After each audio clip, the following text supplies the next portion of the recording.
Dar início à nossa primeira aula a respeito de linguagem e operações com conjuntos do curso de licenciatura em matemática da disciplina de Elementos 1. E hoje, para dar início às nossas aulas, trazer alguma coisa básica a respeito de conjuntos. Lembrando que aqui estamos fazendo apenas uma pequena revisão da parte de conjuntos lá do nosso primeiro ano. Tá? A primeira coisa que nós temos com respeito aos conjuntos é a forma como ele é descrito. Neste caso, nós temos que um conjunto, ou a ideia de um conjunto, é uma coleção qualquer de objetos que são os seus elementos, ou ainda, um conjunto é formado por elementos. E quando nós colocamos a respeito dos conjuntos, nós dizemos que os conjuntos substituem as propriedades ou as condições. Nessas situações, substituímos as expressões do tipo o objeto X goza da propriedade P, ou seja, por apenas X pertence a P. Mais adiante a gente vai falar um pouco mais a respeito dessa linguagem. Bom, um exemplo, sejam P a propriedade de um número inteiro x, C par, e C a condição sobre o número y expressa por y ao quadrado menos 3y mais 2 igual a zero. O que nós vamos observar aqui que quando eu coloco a propriedade P dada por um número x, C par, eu tenho na realidade apenas um número expresso. Mas quando eu coloco C como sendo a condição do número y ser expresso por essa expressão do segundo grau, nós temos duas situações aqui. A primeira aqui, esse conjunto A, ele pode ser representado por todos os números, sejam eles negativos, zero, ou positivos, pares. Já o conjunto C, quando eu resolvo esse problema de y ao quadrado menos 3y mais 2 igual a zero, eu estou reduzindo que o meu conjunto C é expresso pelos números 1 e 2. Portanto, quando eu falo do conjunto, eu estou, na realidade, muitas vezes expressando algo através de uma simbologia, tá ok? Então, a primeira coisa que nós temos que ter em mente quando nós vamos estudar um conjunto é saber que esse conjunto ele é formado por elementos e que esses elementos podem ou não pertencer a esse conjunto. Nesse caso, nós falamos de pertinência. E neste caso, quando eu tenho que um elemento pertence a um conjunto, eu uso a simbologia A pertencente a Azão, onde Azinho representa o elemento, Azão representa o conjunto. Portanto, disse que A pertence ao conjunto Azão, neste caso escrevendo A pertencente a A. Aqui pode até parecer um pouco confuso, que eu coloquei tanto para o elemento A como para o conjunto também A. Mas note que há uma diferença entre os dois. O Azinho representa o elemento e o Azão representa o conjunto. Bom, caso o elemento não pertença a esse conjunto, nós vamos usar esse símbolo. Azinho não pertence a Azão, ou seja, o elemento A não pertence ao conjunto Azão. Por exemplo aqui, seja o conjunto formado pelos elementos 0, 1, 3, 6, 10 e 15. O que nós podemos afirmar aqui? Primeiro, 0 pertence a G, porque observe que esse elemento 0 é um dos elementos do conjunto G. 3 também pertence a G. No entanto, quando eu olho para o elemento 2 e eu pesquiso aqui no conjunto G, ele não se encontra aqui. Portanto, nós dizemos que 2 não pertence a G. E aí, considerando o conjunto D formado pelo elemento 2, podemos afirmar que 2 pertence a D, ou simplesmente que 2 pertence ao conjunto formado pelo elemento 2. Veja que essa simbologia final aqui, ela é bem interessante, porque em alguns casos você não vai ver esse tipo de escrita, você vai ver essa escrita. No entanto, eu estou representando a mesma coisa. Bom, entre os conjuntos, o primeiro conjunto que eu poderia falar é a respeito do conjunto unitário, onde, por definição, você tem um dado objeto X qualquer. eu tenho um dado objeto x qualquer. O conjunto unitário formado pelo elemento x tem um único elemento, ou seja, o próprio elemento x.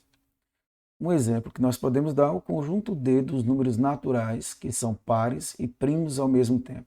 Neste caso, eu só tenho um único elemento par, que é primo, ao mesmo tempo, que é o número 2. Portanto, o meu conjunto aqui que está sendo descrito por essa propriedade, ele pode ser escrito como sendo D igual ao conjunto formado pelo elemento 2. Já um conjunto vazio, e aqui se nós pararmos para observar na língua portuguesa, falar de conjunto é falar do ajuntamento, falar que temos elementos que se juntam. Só que neste caso o conjunto vazio, para que pudéssemos expressar matematicamente a ausência de um elemento ou a ausência de algo, nós falamos de um conjunto vazio. E neste caso, o conjunto vazio, você tem um dado objeto x qualquer. Vamos aqui fazer uma pequena correção. E aqui, essa definição que foi colocada aqui, não tem nada a ver com conjunto vazio. Basta notar que um conjunto vazio é aquele conjunto desprovido de elementos. Portanto, o que foi colocado aqui seria a definição para conjunto unitário, como o próprio nome já está colocado aí. Logo, quando você falar de conjunto vazio, é lembrar que é aquele conjunto desprovido de elementos. E aqui o exemplo continuou o mesmo. Eu vou também fazer essa pequena correção. Vou cancelar aqui. Também vou cancelar aqui.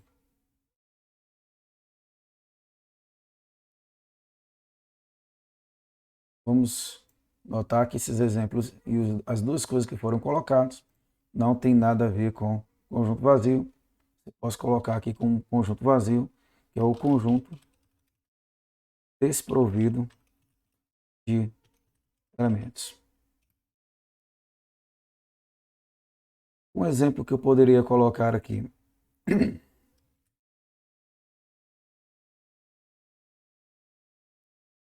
Conjunto formado pelos elementos naturais que sejam menores do que zero. Qual seria esse conjunto formado pelos elementos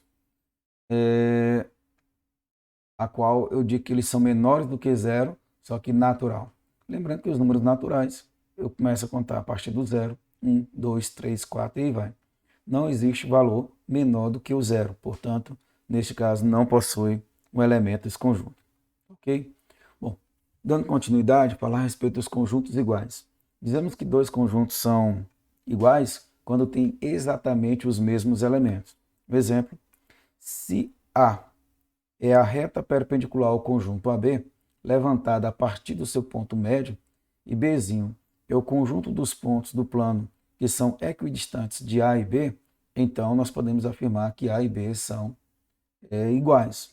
Lembre-se que quando eu traço uma perpendicular, se eu consigo colocar aqui, eu tenho aqui um segmento de reta, okay? E ao segmento de reta, eu traço um ponto que seja perpendicular. Só que nesse caso, essa perpendicular que foi traçada, ela passa no ponto médio entre os pontos A e o ponto B. E aqui ele está passando bem no ponto médio. Portanto, se eu observar primeiramente a perpendicular ao segmento AB passando pelo ponto médio, seria isso. Mas quando eu pego os pontos que são equidistantes de A e B, a equidistante de A e B são os pontos que passam sobre essa reta. Portanto, quando eu falo os conjuntos Azinho e Bzinho, eles terminam sendo iguais. Bom, a relação A é igual a B, que se escreve Azinho igual a Bzinho, goza das seguintes propriedades. Lembrando que aqui eu coloquei como conjunto, você pode representar esse Azinho e esse Bzinho por um Azão, Bzão, já que eu estou tratando de conjuntos. Bom, a primeira propriedade é a reflexiva. Todo conjunto é igual a ele mesmo. A outra é a simetria. Se o A é igual a um conjunto B, então o conjunto B é igual ao conjunto A. A transitividade é que se eu tenho um conjunto A igual a B e um B que é igual a C, portanto A é igual a C. E essas propriedades muitas vezes podem parecer tão simples, mas que são de uma grande importância na resolução de questões, tá bom? Vamos agora dar continuidade, falar sobre subconjuntos. E só lembrar que um subconjunto, se eu tenho dois conjuntos A e B, por definição, se todos os elementos de A for também elementos de B, grave isso aqui. É importante você ter isso aqui, ó. Se todos os elementos de A for também elemento de B, diz que A é subconjunto de B, ou ainda A está contido em B, ou que A é parte de B. Ou seja, eu falei três coisas que representam a mesma coisa. Então, tome cuidado com esses pequenos detalhes. E a representação é que, se eu digo que A está contido, A é parte de B, ele pode ser representado por esse símbolo. Mas a relação de A está contida em B é chamada de relação de inclusão. Ou seja, os elementos de A estão inclusos em B. Um exemplo, sejam T o conjunto dos triângulos e P o conjunto dos polígonos do plano. Todo triângulo é um polígono, ou seja, P está contido em P. Bom, aqui a gente vê que até esse momento nós temos visto que nessa linguagem dos conjuntos, a gente falou muito, citamos apenas alguns exemplos, mas nós vamos vendo aqui que à medida que a gente for aumentando ou transcorrendo as aulas, a gente vai requerer de vocês um pouco mais de cuidado, tá? Eu vou parar por aqui nessa aula de hoje, acreditando que a gente deu um ponto inicial para a teoria dos conjuntos, na realidade, apenas uma introdução aos conjuntos. Se a gente fosse falar literalmente a respeito da teoria dos conjuntos, nós precisaríamos de muitas aulas.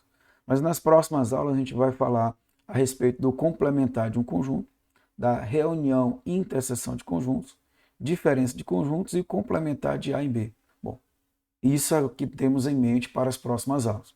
Espero que vocês estejam já tentando responder as questões e, à medida que forem tendo suas dúvidas, vai solicitando elas para que a gente possa fazer uma aula somente de exercício. Então, paro por aqui. Espero que você tenha gostado das aulas. Dá o seu like aí na aula e, se não se inscreveu no canal, se inscreva.